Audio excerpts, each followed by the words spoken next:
পাকিস্তানে যে নৌ মহড়া হয়েছে সেখানে বাংলাদেশ জয়েন করছে এবং তারা একটা সমুদ্রে যুদ্ধের একটা প্রস্তুতি কি তাহলে তারা তলায় তলায় শুরু করে দিল? বাংলাদেশের সিভিল অ্যাভিয়েশন এমন, আমি অ্যাভিয়েশন আকাশ থেকে নিচে নামছি, বাংলাদেশের সিভিল অ্যাভিয়েশন এমন একটা অবস্থায় দাঁড়িয়ে শেষ কিছু রিপোর্ট অনুযায়ী গত কিছু মাসের মাইনে হয়নি, ঠিক আছে? এটা জাস্ট অ্যাজ এ ইনফরমেশন আমি দিচ্ছি। আর বাংলাদেশের আর্মি খুব ভালো মতো জানে বাংলাদেশের ভাড়ারের কি অবস্থা, ঠিক আছে? সুতরাং এই যে মোহরা টোহরা করা না, আমি কাউকে দেখে টাক্সিডো পরতেই পারি, কিন্তু আমার আগে নিজের বোঝা উচিত যে আমার পাজামা অ্যাফোর্ড করারও পয়সাটা আছে কিনা। তো টাক্সিডো পরার ইচ্ছা রাখাটায় কোনো অসুবিধা নেই, কিন্তু এই ধরনের মোহরা যে করছে তারা, সেই মোহরাগুলো করে তারা কি প্রমাণ করছে? একটা দেশ, যে দেশটা নিজের সামরিক অবস্থান এমন জায়গায় দাঁড়িয়ে তারা নিজেদের বর্ডার লাইন যে গন্ডগোল কনফ্লিক্টসগুলো হচ্ছে সেগুলোকে ঠিক করতে পারছে না, উল্টে এমন একটা জায়গায় আস্তে আস্তে চলে যাচ্ছে যে বালুচ হয়তো হাত থেকেই বেরিয়ে যাবে। তারা মোহরা দিয়ে ট্রেনিং দিচ্ছে এমন একটা দেশকে, যে দেশটা এখন কোনো স্টেবল গভর্নমেন্টই নেই যে দেশে। সুতরাং মানে অদ্ভুত, মানে একটা মানে দুটো অত্যন্ত উচ্চমানের রাম ছাগলের বন্ধুত্ব, এবার তারা দুজন মিলে একটা বুদ্ধিদীপ্ত বই লেখার চেষ্টা করছে। এ তো মানে এর থেকে কিন্তু কেন শাহবাজ শরীফের সঙ্গে মোহাম্মদ ইউনূস এত বৈঠক করছেন, এতবার দেখা করছেন? রেলেভেন্স, পলিটিক্সে একটা খুব ইম্পর্টেন্ট কথা আছে জানবে, রেলেভেন্স। যদি ও বৈঠক না করে, ও বেচারা করবেটা কি? একটা বলো তো, একটা ভদ্রলোক এত বড় একটা দায়িত্ব নিয়েছে, সে তো একটা বাড়িতে এসি বেসি চালিয়ে সারা সন্ধ্যে ধরে বসে থাকতে পারে না, তাকে একটা কিছু অ্যাক্টিভিটির মধ্যে তো থাকতে হবে। They have to perform, because তাদের স্পন্সরসরাও তো কোয়েশ্চেন করছে যে তুমি ভাই করছোটা কি। তখন সে মিটিং করছে। আচ্ছা, তার যদি ডিফাইন্ড একটা প্রসেস থাকতো, আমাকে বলো তো মোহাম্মদ ইউনূস যেই ইন্টারন্যাশনাল লিডার্সদের সাথে মিট করছে, তাদেরকে কি বাংলাদেশের আগামী 1 বছরের প্ল্যান দিয়েছে? তাদেরকে কি অ্যালগরিদম দিয়েছে অন ইকোনমিক ইনভেস্টমেন্ট? সেটাকে ফ্ল্যাশ করে দেখাতে পারবে মার্কেটে? নেই। সে এমন এমন লোকেদের সাথে প্ল্যান করছে যারা সামরিক বাহিনীর সাথে যুক্ত, যারা এমন একটা মাসেল পাওয়ারের সাথে যুক্ত, যে মাসেল পাওয়ারটার সাথে ডাইরেক্ট ডিপ্লোমেসির কোনো সম্পর্ক নেই। Diplomacy can be sorted out in 2 chairs. তার জন্য বন্দুক কামান মামান লাগে না, you don't need it, you can win nations after nation. দেশের পর দেশ তুমি জিততে পারো শুধু কথা বলে, তার জন্য বন্দুক বা you need not fight a single bullet.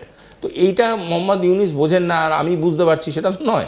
আচ্ছা, আরেকটা কথা হচ্ছে খুব সিম্পল, মোহাম্মদ ইউনূস বারবার করে সামরিক প্রশাসনের সাথে কথা বলার চেষ্টা করছে। আচ্ছা, সেখানেও তো সে কিছু কিনতে গেলে সেটা তো ইনভেস্টমেন্ট। তো উনি একটা ইকোনমিক্সের লোক হয়ে রোড ম্যাপ অফ ইনভেস্টমেন্ট আগে তৈরি করছেন, rather than road map of income. আমার টাকাটা রোজগারের কথা। মোহাম্মদ ইউনূস মিটিং করছেন শাহবাজ শরীফের সঙ্গে, দুই দেশের সেনার বৈঠক হচ্ছে, চাল কিনছেন 1971-এ বন্ধ হয়ে যাওয়া, বেশি দাম দিয়ে 1971-এ বন্ধ হয়ে যাওয়া বাণিজ্য আবার নতুন করে চালু হচ্ছে।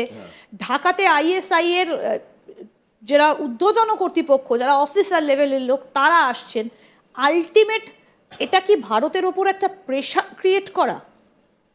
লুঙ্গির বুক পকেট তো হয় না, এখন করার একটা চেষ্টা করা হচ্ছে, বিভিন্ন ছুরি কাঁচি লাগিয়ে একটা সূচো ধরে লুঙ্গির একটা বুক প্যাকেট বানানো হচ্ছে। আপনি বললেন যে এদের স্পন্সররাও জিজ্ঞেস করবে যে মিটিং করে হচ্ছেটা কি, কিন্তু তাহলে আইএসআই এর কর্মকর্তারা, ঊর্ধ্বতন লেভেলের অফিসাররা, তারা বাংলাদেশে আসছেন কেন?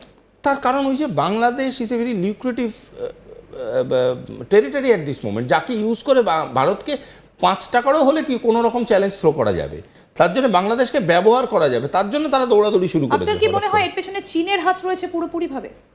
প্রমাণ ছাড়া তো এরমভাবে কোনো দেশের সম্বন্ধে বলা যায় না। তবে হ্যাঁ, থাকতে পারে অনেকেরই হাত, ইন্টারেস্ট পলিটিক্যাল ম্যাটারে বা ইন্টারন্যাশনাল পলিসিতে নতুন কিছু না, সবারই ইন্টারেস্ট থাকতে পারে। তবে হ্যাঁ, প্রমাণ থাকাটা দরকার কাউকে ডাইরেক্ট অ্যাকিউজ করার জন্য। I can't do that without proof. তবে অ্যাক্টিভিটি যেভাবে চলছে, তাতে যেভাবে ফরম্যাট অফ অ্যাক্টিভিটি আছে বা যেভাবে অ্যালগোরিদম আছে, তাতে যেটা বোঝা যায় সেটা হলো যে পাকিস্তান নিজের দক্ষতায় এই স্টেপগুলো নিতে পারবে না, কেউ না কেউ তার পিছনে তাকে সাপোর্ট করছে, এবং সেই সাপোর্টটা কতটা শক্তিশালী সেটা নির্ধারিত হবে আগামী দিনে, যখন পাকিস্তান বুঝতে পারবে যে তারা ইকোনমিক্যালি কতটা ব্যাংক্রাফ্ট হয়ে গেছে এই প্রসিডিওরে নিজেদের পার্টিসিপেট করতে করতে। এবং বাংলাদেশ তো বুঝছে, আগামী দিনে আরও বেশি করে বুঝবে তারা। তাহলে মোহাম্মদ ইউনূসের ভবিষ্যৎ পরিণতি কি? দেখো, আমি তোমাদের চ্যানেলে বহুবার, প্রায় প্রতিটা ইন্টারভিউতেই বলি, on a very serious note, অনেক কথার খুব গম্ভীর সাইড আছে। তার মধ্যে একটা হলো, পলিটিক্যাল সলিউশন হচ্ছে সব থেকে ইম্পর্ট্যান্ট জিনিস। কোনো একটা কন্ডিশনে বা একটা কন্ডিশন যেটা ইকুইলিব্রিয়ামে পৌঁছয়নি, ডিপ্লোম্যাটিক ইকুইলিব্রিয়ামে পৌঁছয়নি, তার উপরে কোনো দেশ ইনভেস্ট করে না, কোনো দেশ ট্রাস্ট করে না, কোনো দেশ তাদের সাথে লং টার্ম সম্পর্কে যেতে চায় না।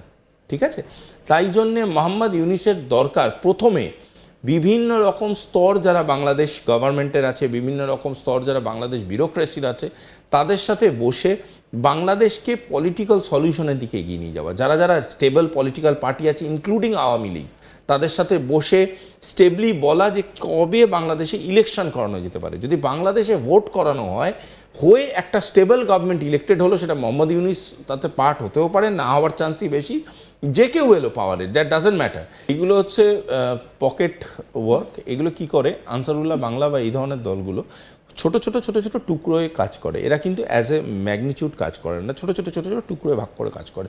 এদের মোস্ট অফ দি টেলিকম যে সার্ভিসেসগুলো কাজ করে, এদের টেলিকম যে সেক্টরসগুলো কাজ করে, এগুলো কিন্তু ব্যাকড আপ বাই আইএসআই। সুতরাং আরবি বা ওই ধরনের ওই ডায়ালেক্টগুলো পাওয়াটা কোনো অসম্ভব কিছু না। এবং ট্রেনিংগুলো এদের যারা বেসিক ট্রেনিংগুলো পায় তাদেরও তত্ত্বাবধানে থাকে আইএসআই। সুতরাং এই যে ঘটনাগুলো এরা ঘটাবার চেষ্টা করছে, এরা কি করে এই ছোট পকেটগুলোকে ইউজ করে বিভিন্ন রকম যে ডিস্টার্বড অর্গানাইজেশনসগুলো আছে ইন্ডিয়াতে, তাদের সাথে এরা কন্ট্যাক্ট স্থাপন করে এবং কন্ট্যাক্ট স্থাপন করে তাদেরকে তাদের রিকোয়ারমেন্টগুলো জানতে চায়। কেউ বললো ধরো আমাদের আর্মসের রিকোয়ারমেন্ট আছে, কেউ বললো ডাইরেক্ট ফান্ডিংয়ের দরকার আছে, কেউ বললো কিছু একটা প্রয়োজনীয়তা আছে।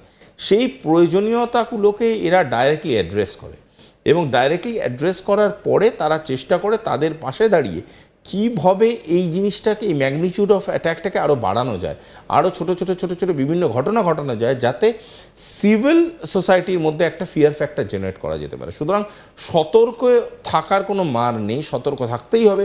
এবং নর্থ ইস্ট খুব উইক জোন হিসাবে বারবার ইউটিলাইজড হয়েছে। এই কারণেই কি বাংলাদেশকে ব্যবহার করছে পাকিস্তান, যে সরাসরি পাকিস্তান থেকে তারা এইগুলো করতে পারছে না বলেই কি প্রত্যেকটা ঢাকার ক্যান্টনমেন্ট বা প্রত্যেকটা বাংলাদেশের ক্যান্টনমেন্টের মধ্যে আইএসআই এর অফিস করে রেখে দিয়েছে? বাংলাদেশকে ব্যবহার করছে পাকিস্তানের থেকেও আমার মনে হয় পাকিস্তান এবং বাংলাদেশকে কেউ একজন ব্যবহার করছে।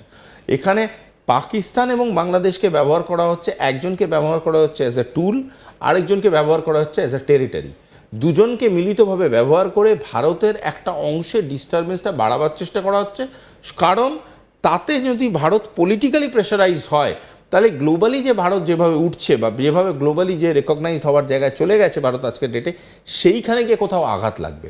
এবার সেইটা বোঝার জন্য আমাদের সবার আগে এটা বুঝতে হবে, পাকিস্তানের ইন্টারনাল ডিস্টারবেন্সটা পাকিস্তান নিজেই রেগুলেট করতে পারছে না। তাহলে পাকিস্তান কি করছে, ইন্টারনাল রেগুলেশনের দিকে না গিয়ে ও এক্সটার্নাল ম্যাটারগুলোকে নিয়ে বেশি মাথা কামাচ্ছে।